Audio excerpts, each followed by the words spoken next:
지금 2년째 지속되고 있는 코로나 때문에 빼앗긴 것이 무엇인가 생각을 해보면 그것은 거리두기 때문에 만남의 축복, 만남을 통해서 관계를 이루는 그 축복을 우리가 빼앗겼습니다. 특별히 예배를 통해서 좋으신 하나님, 사랑의 하나님, 은혜의 하나님을 만나고 그 하나님과 아름다운 관계를 맺는 그런 축복이 사라지고 말았어요. 함께 예배 참석하고 함께 찬송하고 함께 식사하고 함께 전도하고 함께 선교하며 살았던 때가 까마득한 옛날같이 되어버리고 말았습니다. 우리는 이 신앙생활을 하면서 하나님과의 관계가 얼마나 중요한가라고 하는 것을 알아야 되는데, 여러분, 사람은 홀로 살 수가 없습니다. 사람은 홀로 살 수가 없어요. 누구하고 같이 살아야 되느냐? 사람은 하나님하고 같이 살아야 됩니다. 하나님은 우리를 지으실 때 하나님의 형상으로 우리를 지으셨기 때문에 사람은 홀로 살 수가 없어요. 같이 살아야 되는데 사람하고 같이 사는 게 아니에요. 하나님하고 같이 살아야 되는 겁니다. 사람이 사람하고 같이 살아야지 어떻게 같이 사는 게 아니냐. 물론 사람이 사람하고 같이 삽니다. 그러나 우리가 살펴보면 사람이 사람하고 같이 사는 것은 결국은 껍데기로 같이 사는 겁니다. 왜냐하면은 한 사람의 영혼은 천하보다도 더 중요하고 그 한 사람의 영혼을 대체할 수 있는 것은 아무것도 없습니다. 그래서 사람은 다른 사람의 그 영혼의 고민을 이해하려고 해도 이해할 수가 없어요. 그렇기 때문에 성경이 뭐라고 말했습니까? 지극히 작은 소자 하나를, 이 소자 하나를 실족시키면 차라리 연자맷돌을 그 목에 매달아서 깊은 바다에 던져오는 것이 낫다. 그렇게 말했습니다. 아무리 작은 소자라 하더라도 그 영혼은 온 우주에 하나밖에 없는 영혼이고 고독한 영혼입니다. 다른 사람이 이해해 줄 수 없어요. 또 우리가 생각할 때 나이가 많아서 이제 90을 넘기고 100살 가까이 되면 저분은 이제 살 만큼 살았는데 뭐 병들어서 뭐 죽어도 뭐 괜찮지 않겠느냐? 절대 그렇지 않습니다. 왜냐하면은 아무리 늙어서 장수하고 그러다가 병이 들었다 하더라도 그것은 그 사람 영혼은 온 우주에 하나밖에 없는 영혼이고 그분의 고뇌는 딴 사람이 절대 이해할 수 없습니다. 부모가 아무리 자식을 사랑해도 부모가 자식의 인생을 대신 살아줄 수가 없고요. 자식이 부모를 위해서 대신 살아줄 수도 없어요. 부모가 자식을 위해서 기도해주고 자식이 올바른 길로 가도록 권면하고 가르쳐주는 것이 마땅하지만은, 그러나 부모가 고집을 내세워서 너는 내 뜻대로 살아라, 그렇게 할 수 없는 겁니다.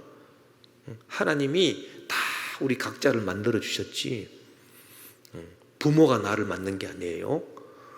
부정모혈을 재료로 해서 하나님이 나를 만드신 것이지 부모가 만든 것이 아닙니다. 그렇기 때문에 사람은 홀로 살 수 없고 같이 살아야 되는데 누구와 같이 살아야 되느냐? 하나님과 같이 살아야 돼요. 그래서 하나님과의 만남과 관계가 얼마나 소중한가 이걸 우리가 알아야 됩니다. 코로나 때문에 대면 예배가 잘 안 되고 사람들이 인터넷으로 적당하게 예배드리고 하다 보니까 지금 사람들의 영혼이요 다 소리를 지르고 있습니다. 무슨 소리를 지르느냐? 도저히 못 살겠습니다. 그 왜 못 사느냐? 돈이 없어서 못 사는 게 아니에요. 몸이 아파서 못 사는 게 아니에요. 이 영혼이 곤비해요. 내 영혼이 하나님과 만남이 잘 안 되고 교제가 잘 안 되니까 도저히 답답해서 못 살겠습니다. 아주 죽을 것 같습니다. 정상입니다, 그게. 그래서 우리는 이와 같은 코로나 때일수록 더욱 기도에 힘써서 하나님과의 관계를 더욱 돈독히 해야 할 것입니다. 오늘 본문이 말하고 있는 것이 지금 우리한테 그대로 적용이 돼요. 오늘 본문 로마서 12장 12절에 보니 소망 중에 즐거워하며 환난 중에 참으며 기도에 항상 힘쓰라. 꼭 지금 이 시대를 가리켜서 우리에게 권면해 주시는 하나님의 말씀이다, 그렇게 생각합니다. 그래서 지금은 현실에서 즐거워할 수가 없어요. 현실이 너무나도 지금 암담하기 때문에, 그래서 우리는 소망 중에 즐거워하는 것이고, 지금은 환난 중입니다. 그렇기 때문에 참고 인내해야 돼요. 또 지금은 하나님과의 관계를 회복하고 더욱 돈독히 할 때입니다. 그래서 더욱 기도에 힘쓸 때다, 그렇게 오늘 본문이 말하고 있는 것입니다. 제가 이 설교를 준비하면서 이 본문 말씀에 소망 중에 즐거워하고 환난 중에 참고 기도에 항상 힘쓴다, 이것이 서로 연결되는 말이다, 그렇게 생각했습니다. 그래서 소망 중에 즐거워하면서 기도해야 되고 환난 중에 인내하면서 기도해야 된다. 결국은 이 기도에 초점이 맞추어지는데, 여러분, 우리가 이 시대에, 이 코로나 시대에 참된 기도를 통해서 하나님과의 관계를 우리가 더욱더 돈독히 해야 되겠다. 그래야 내 영혼이 살아난다. 그러면 이 참된 기도는 어떤 기도냐? 오늘 본문 말씀 따라서 소망 가운데 즐거워하며, 그 소망 가운데 즐거워하면서 하나님께 드리는 기도, 이것이 참된 기도다. 기도는 절대로 괴로운 것이 아니라 참으로 즐거운 것입니다. 내 기도하는 그 시간, 그때가 가장 즐겁다. 이 세상 걱정 근심에 얽매인 나를 부르사. 이 기도하는 시간이요, 참 즐거운 시간이에요.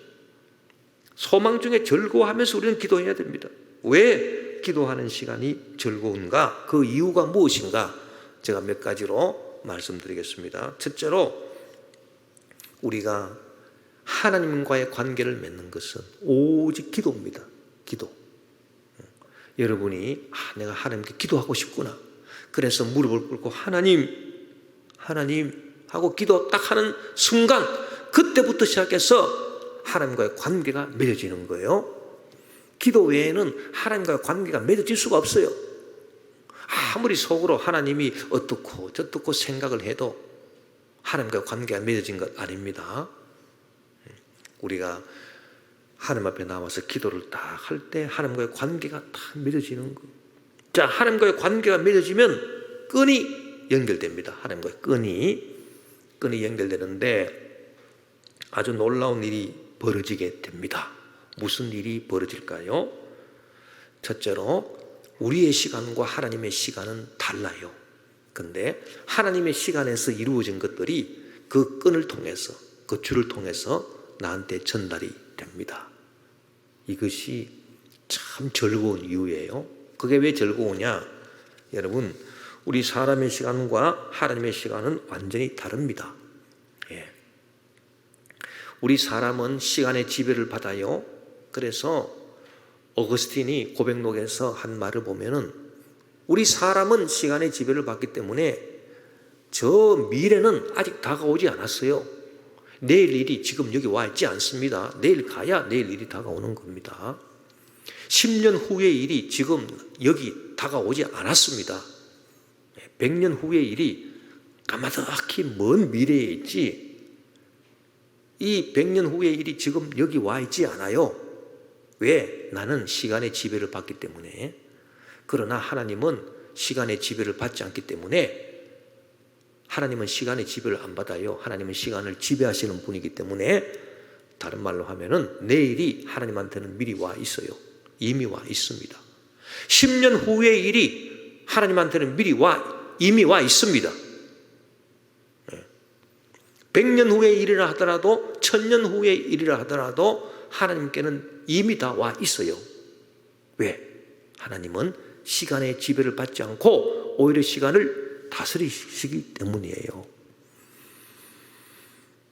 그래서 우리가 하나님 앞에 나가서 기도할 때 하나님과 관계 끈이 딱 맺어지는데, 우리가 소망 중에 기도하는 것 내 편에서는 이루어지지 않은 것도 까마득히 먼 미래의 일, 1년 후에 이루어질 거, 10년 후에 이루어질 거, 100년 후에 이루어질 거. 자, 하나님께는 이미 다 이루어져 있습니다. 이미 다 와 있습니다. 그것이 끈을 타고 나한테 다 전달이 됩니다. 믿음으로 전달이 돼요. 그래서 우리가 소망 중에 내가 기도하는 것이 이미 다 이루어졌구나. 그래서 기쁘고 즐거운 것입니다. 우리가 성경을 보면은 믿음의 조상들이 그와 같은 기도의 응답을 받은 거예요. 기도는 이미 그냥 하나님 편에서는 응답이 된 거예요. 창세기 28장 11절 14절에 보니까 야곱이 브엘세바에서 떠나 하란으로 향하여 가더니 한 곳에 이르는 해가 진지라 거기서 유숙하려고 그곳에 한 돌을 가져다가 베개를 삼고 거기 누워 자더니 꿈에 본적 사닥다리가 땅 위에 서 있는데 그 꼭대기가 하늘에 닿았습니다. 또 본적 하나님의 사자들이 그 위에서 오르락 내리락 하고 또 본적 야훼께서 그 위에 서서 이르시되 나는 야훼니 너의 조부 아브라함의 하나님이요 이삭의 하나님이라. 내가 누워있는 땅을 내가 너와 내 자손에게 주리니 내 자손이 땅에 티끌같이 되어 내가 서쪽과 동쪽 북쪽과 남쪽으로 퍼져나갈지며 땅의 모든 족속이 너와 내 자손으로 말미암아 복을 받으리라. 이 하나님의 말씀이 딱 떨어졌는데 그때 야곱은 어떤 신세입니까? 형을 속이고 아버지를 속이고 장자 축복권을 받아서 집안에서 쫓겨났습니다.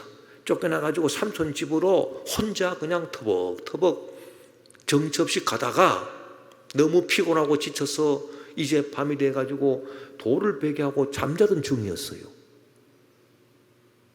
야곱으로 봐서는 까마득히 먼 미래의 일입니다.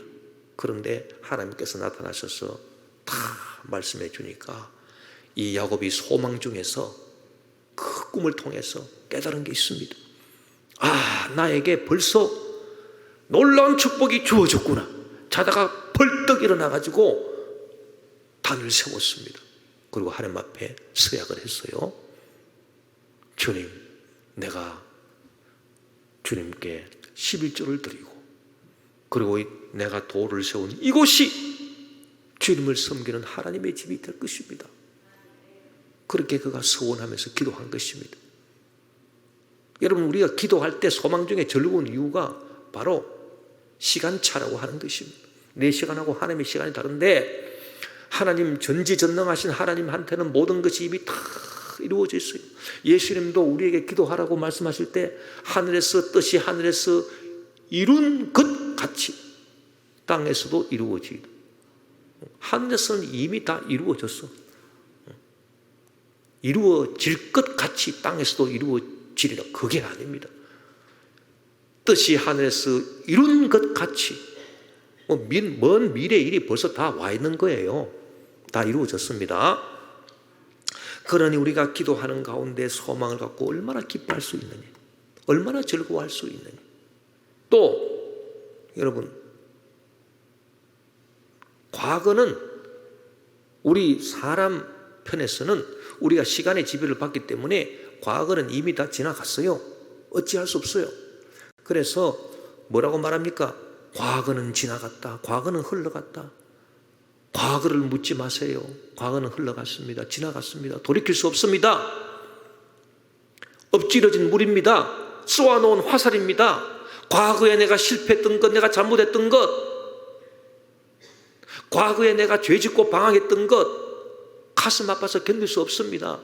그런데 내가 돌이킬 수 없어요.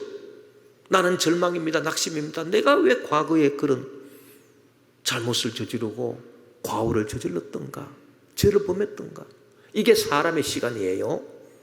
왜? 사람은 시간의 지배를 받기 때문에 과거를 돌이킬 수 없습니다. 쏘아놓은 화살입니다. 엎질러진 물이에요. 엎질러진 물을 다시 썰어 담을 수가 없어요. 그러나 하나님은 어떨까요? 하나님은 시간을 지배하고 다스리는 분이시기 때문에 하나님은 과거도 다 흘러가지 않고 딱 여기 중지에 있는 거예요. 하나님은 엎질러진 물도 다시 다 썰어 담으시는 하나님이에요. 쏘아놓은 화살도 다시 돌이켜가지고 원지시키시는 하나님이죠. 왜? 하나님한테는 과거는 흘러가지 않았습니다. 왜? 하나님은 시간을 지배하고 다스리기 때문에 그렇기 때문에 야곱이 하나님 앞에 나와서 기도할 때 내가 과거에 형님도 속이고 아버지도 속이고 장자 축복을 빼앗아가지고 집안에서 쫓겨난 것, 이 과거가 나한테는 다 흘러갔지만 하나님 편에서는 흘러가지 않았어요. 다시 다 그 과거를 원상 회복시킬 수 있는 겁니다. 그래서 걱정하지 마라. 네 형하고 너는 화해하게 될 것이다. 너는 결국 축복을 받은 사람이야. 네가 받은 축복 뺏기지 않을 것이다. 다 하나님께서 확실하게 보장을 해주십니다. 할렐루야. 그러니 우리가 주님 앞에 나와서 기도한다라고 하는 것은 이처럼 소망이 있어요.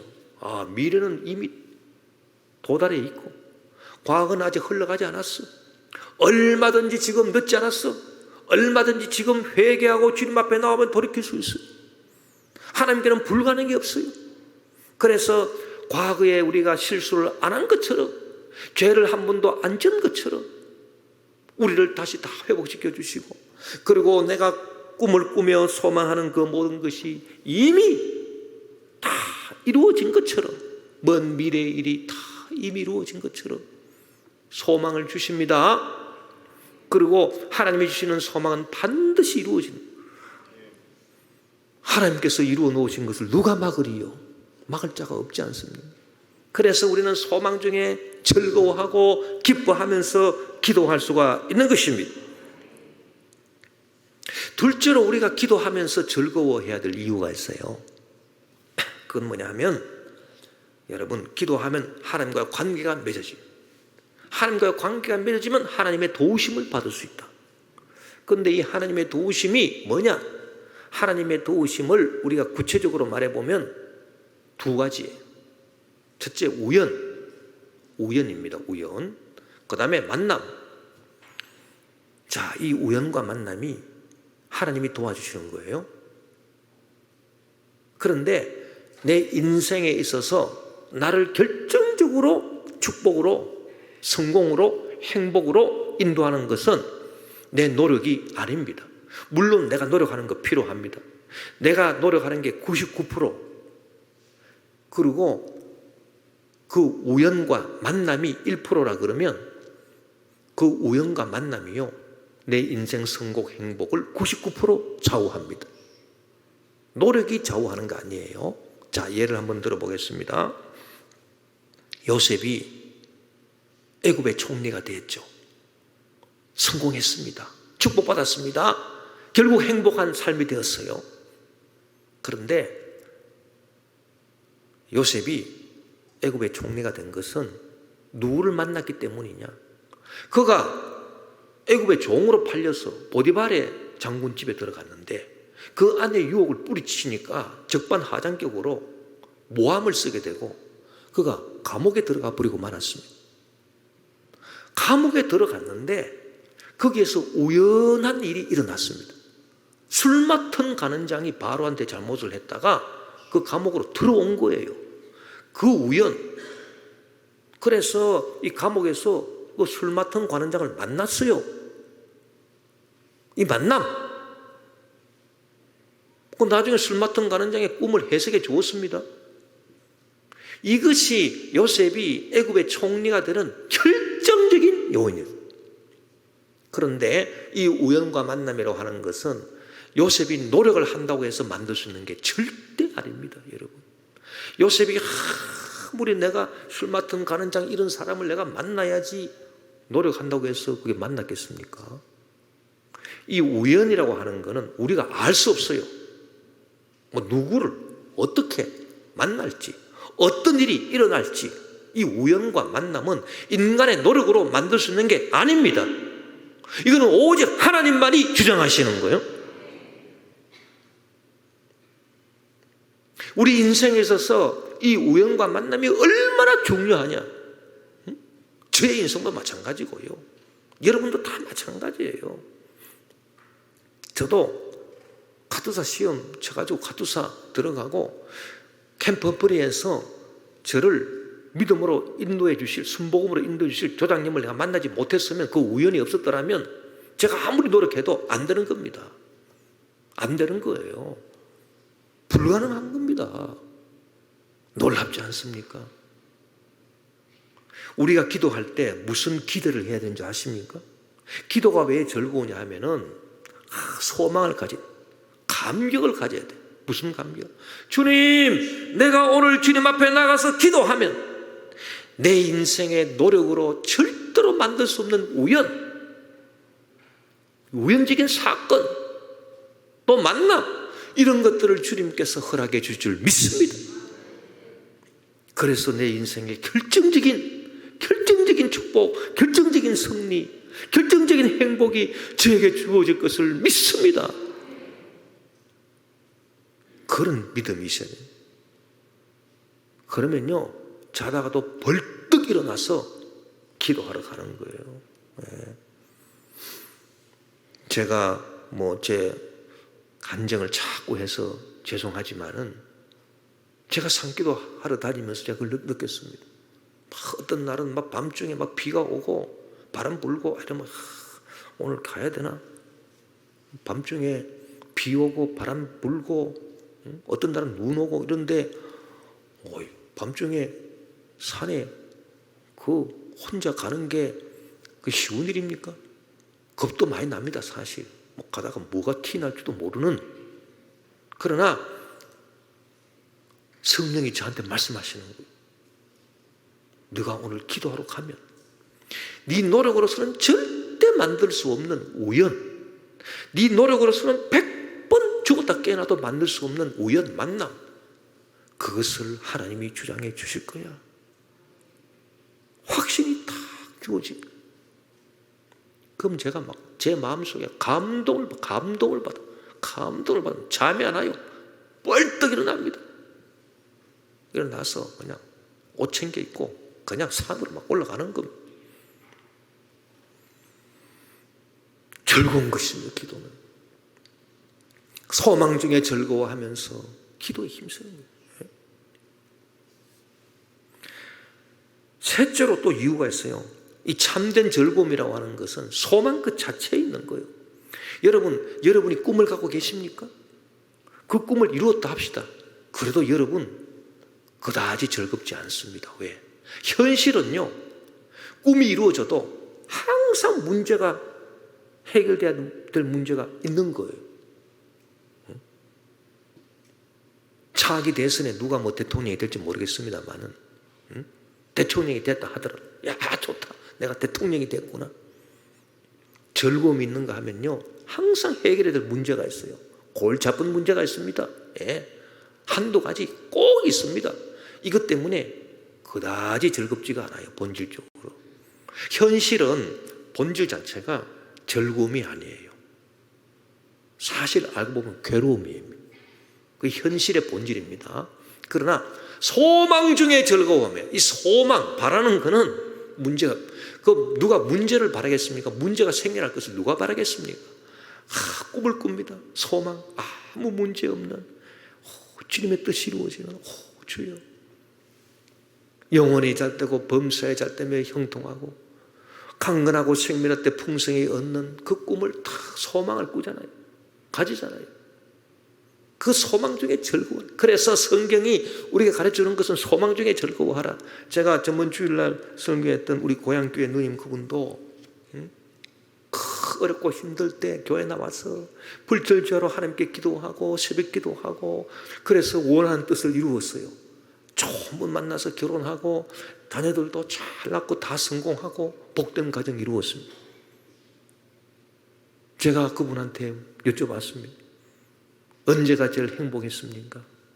목사님, 그때 어렵고 힘들 때 그 고향 교회에서 새벽 기도 나가고 밤새도록 기도하고 그때가 참 행복했습니다. 왜 그럴까요? 그때는 소망, 100% 소망 갖고 기도. 예. 사람들 붙잡고 물어봅니다. 성공한 사람들 붙잡고 물어봐요. 당신 언제가 제일 행복했습니까? 학창생활이요, 고등학교 다닐 때요, 중학교 다닐 때요, 예. 공부할 때입니다. 학창생활 때 이런 것도 없는데 뭐가 제일 행복했습니까?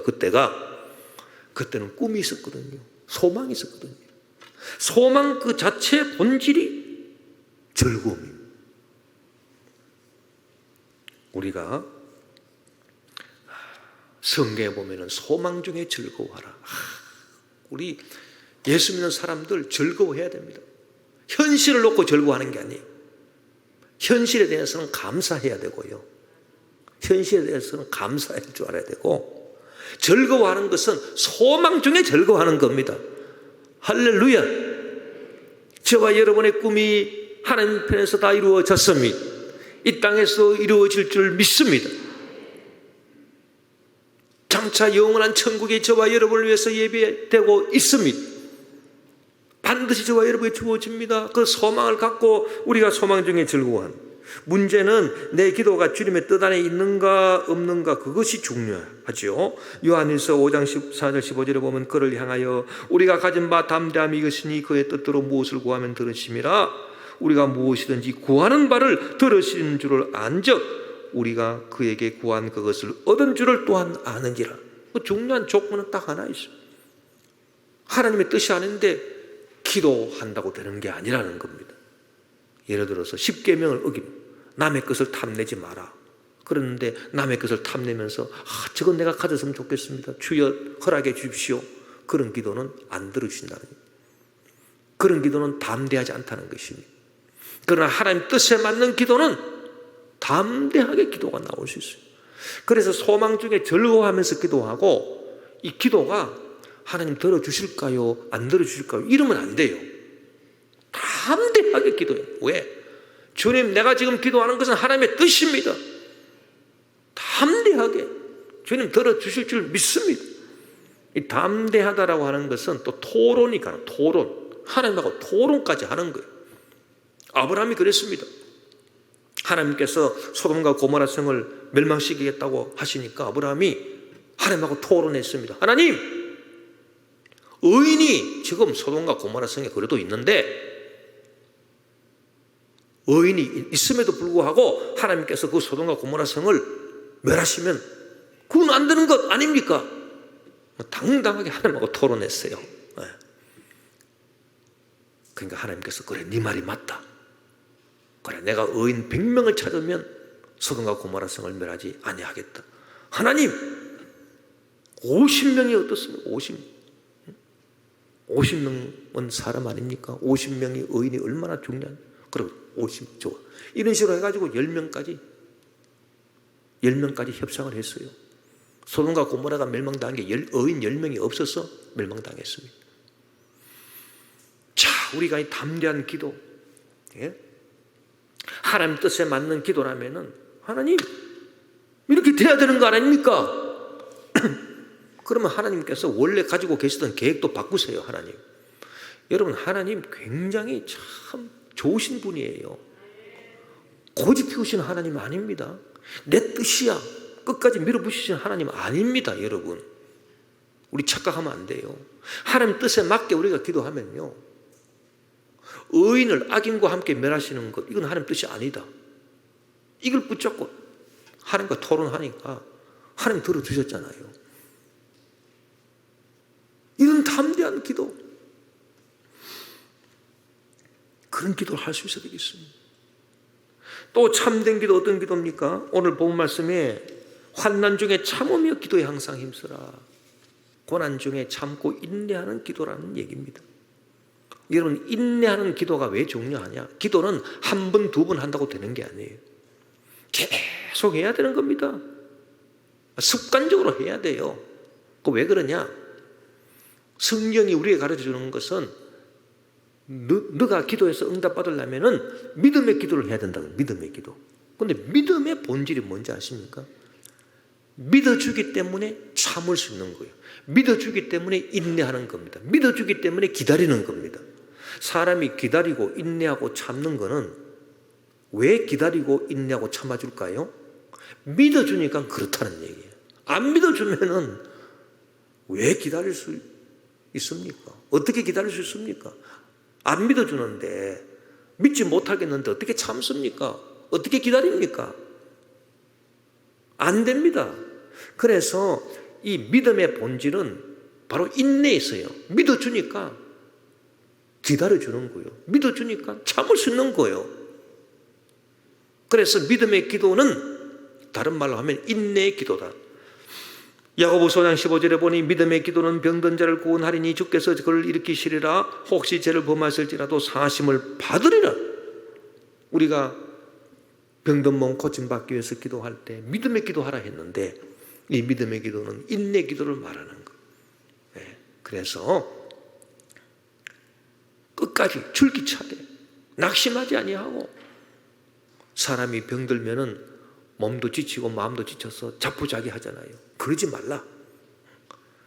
믿어주니까 끝까지 바라고 참아라. 기도해라. 그 말씀 아니겠습니까? 이 인내 기도는 반드시 결실을 맺습니다. 우리가 자연에서 배울 수 있는 게 있는데 오후죽순이라고 하는 말이에요. 오후죽순. 이 말이 무슨 뜻인가 하니, 늦은 봄 4월 5월 달에 비가 쫙 오고 나면요, 어디에서 나왔는지 이 대나무 싹이 죽순입니다. 죽순이 싹 솟는 거예요. 근데 놀라운 거는 죽순이 딱 솟고 난 다음에 그 다음날 가보면 이게요 50cm, 어떤 거는 1m까지 달아있어요. 하룻밤 사이에. 이야, 이거 무슨 괴물이냐? 도대체 뭐 이런 게 있어. 그 다음날 가잖아요. 그러면 사람 키만큼 벌써 자란 거예요. 그래서 이 죽순이 6주가 지나면 평균 16m까지 달아요. 쫙 대나무가 되는 거예요. 놀랍습니다. 그래서 사람들이 야, 이상하다. 근데 그 이유가 있습니다. 그 뭐냐면 이 뿌리에 있는데, 뿌리. 이 죽순의 뿌리는 5년 동안 그 뿌리가 밑에서 크고 있는데, 뿌리가 크는데 5년 동안 이 땅 표면에서는 싹 하나 나지 않아요. 아무것도 없어요. 근데 5년 딱 지나고 나서 비가 딱 오면 죽순이 생기는데, 그때부터 막 하루에 그냥 1m씩 자라버려. 이게 기도의 응답과 같습니다, 여러분. 인내의 기도입니다. 인내할 때 응답이 없고. 제가 우리 교회에서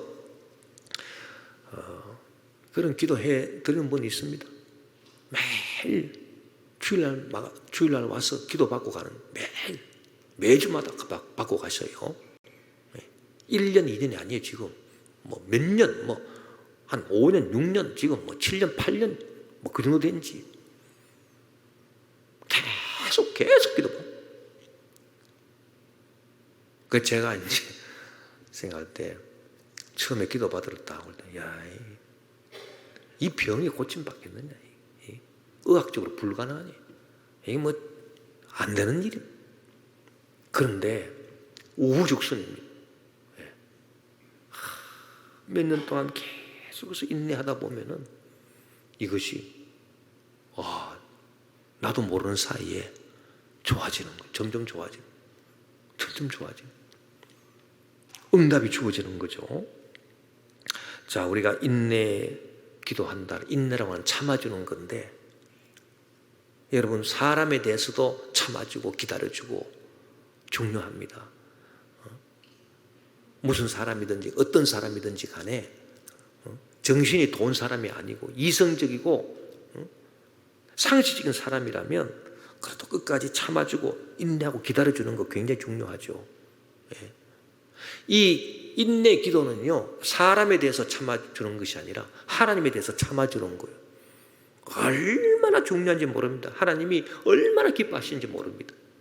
만약에 사람이 나를 인정하고 참아주고 기다려줘도 야, 고맙다.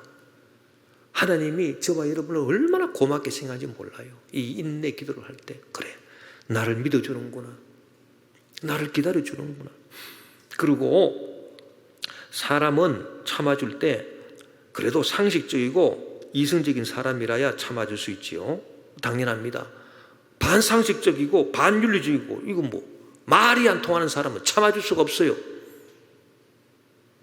제가 목회를 하면서 치리를 할 경우가 있어요. 성도들도 어차피 어쩔 수 없어 치리를 해가지고 무슨 뭐 교회적으로 뭐 결단을 내려야 될 때도 있는데,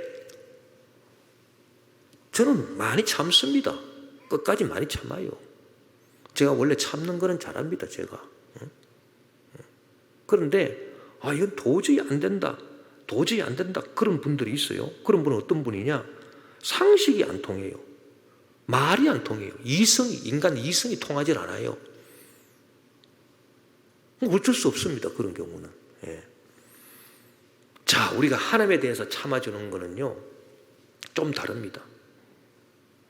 하나님에 대해서 참는 것은 내가 인간적으로, 이성적으로 판단이 안 돼도 하나님 어찌 이럴 수 있습니까?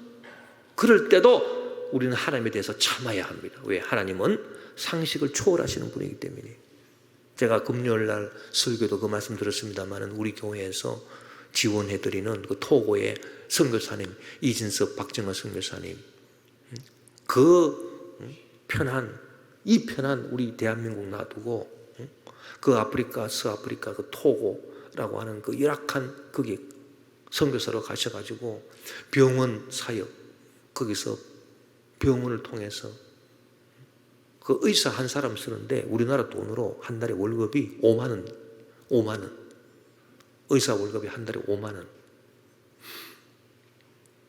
그래서 의사들을 통해서 의료병원 선교사를 하시는 그 박정환 선교사님이 나이 50도 채 안 되신 분인데 유방암에 걸려있어가지고 한 2년 전에 그것도 막 아주 그냥 악성 중에 막 최고 악한 암이. 그래서 제가 기도할 때마다 그분을 위해서 기도했어요. 하나님, 이 살기 전 우리 대한민국도 마다하고 그 아프리카 가가지고 그렇게 열심히 선교하시는데, 이렇게 아직 나이도 젊으신 분인데 이렇게 참 악성암에 이것이 말이 됩니까? 주님 고쳐주십시오. 이렇게 기도를 하고 2년 동안 했는데도 결국 하나님 안 들어주셨어요. 이번 6월 달에 결국 소천하셨습니다. 그러니까 그 애들이 막 우울증에 걸려가지고 자기 어머니가 막 고생하고 막 학교를 제대로 또 못 가요. 제가 그 소식을 듣고 제가 시험에 딱 하나님 살아계시면 이럴 수가 있나? 뭐 잘못된 거 아닌가 이거? 그런 생각이 딱 들더라고요. 내가 마음이 그냥 막 의심이 딱 들어오는 게요. 목사가 막 믿음이 흔들어 하려고 하는 거. 내가 너무 섭섭한 하나님에 대해서. 그런데 하나님께서 답변을 하셨습니다. 성경을 봐라. 하나님에 대해서 참아주는 거는요, 그것은 하나님 이게 말이 됩니까? 이런 것도 참아줘야 되는데 대표적인 사람이 누구냐? 욥이다, 욥. 그래서 야고보서 5장 11절에 보니 보라 인내하는 자를 우리가 복되다 하나니 너희가 욥의 인내를 들었고 주께서 주신 결말을 보았거니와 주는 가장 자비하시고 긍휼히 여기시는 이시니라. 그 욥이 어떤 사람입니까? 욥이 당한 일이 여러분 이해가 됩니까? 욥이 동방의 의인이고 하나님 잘 섬기는 사람인데 어떻게 까닭 없이 재산이 다 강도짓 다 당하고 종들이 다 죽고 10자녀가 한꺼번에 다 죽습니까?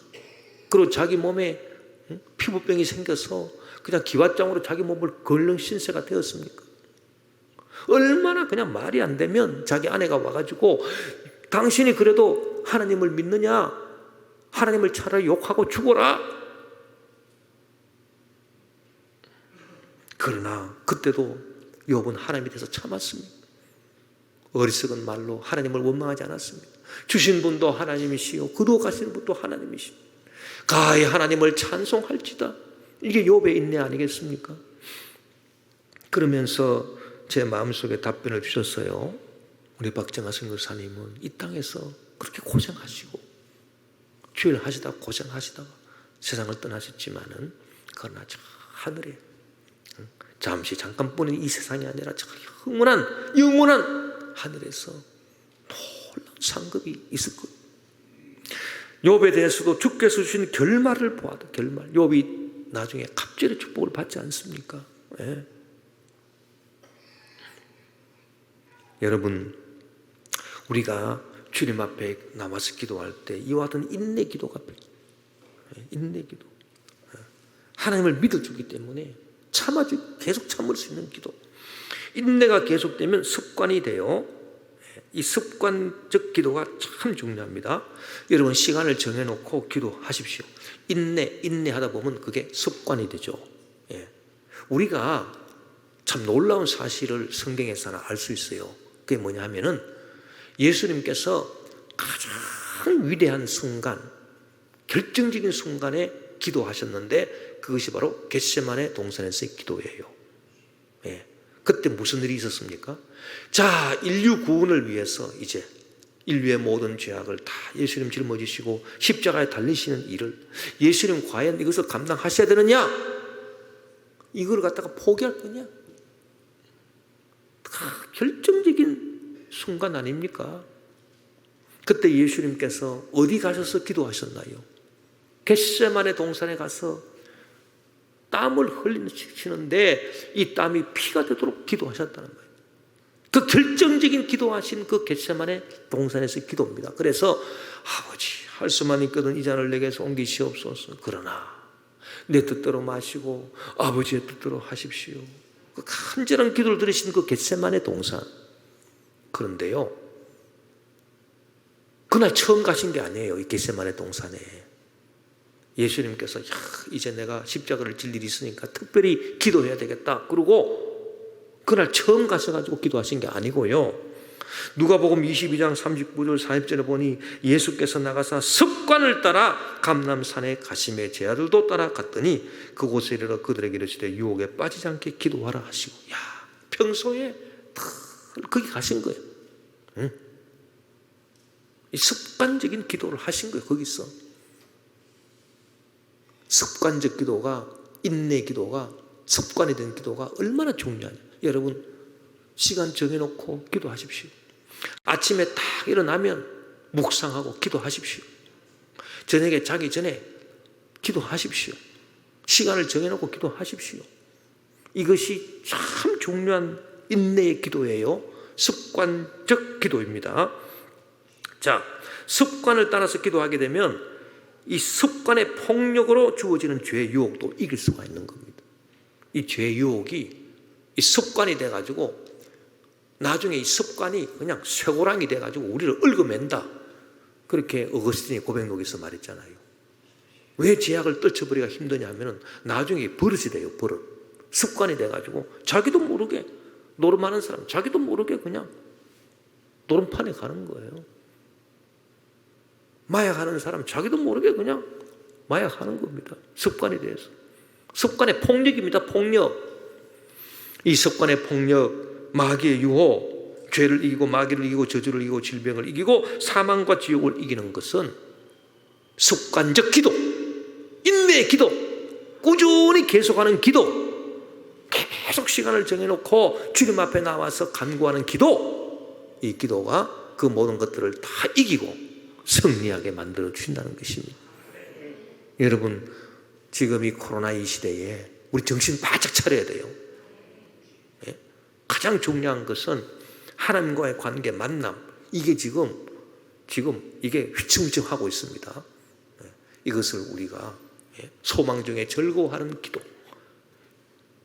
고난 중에 인내하는 기도, 이 기도로서 다 이겨내고 물리치고 하나님과의 관계를 다시 돈독히 해서 여러분 하나님이 결정적으로 저와 여러분을 도와주신 그런 역사가 임하게 되시길 주름으로 축원합니다.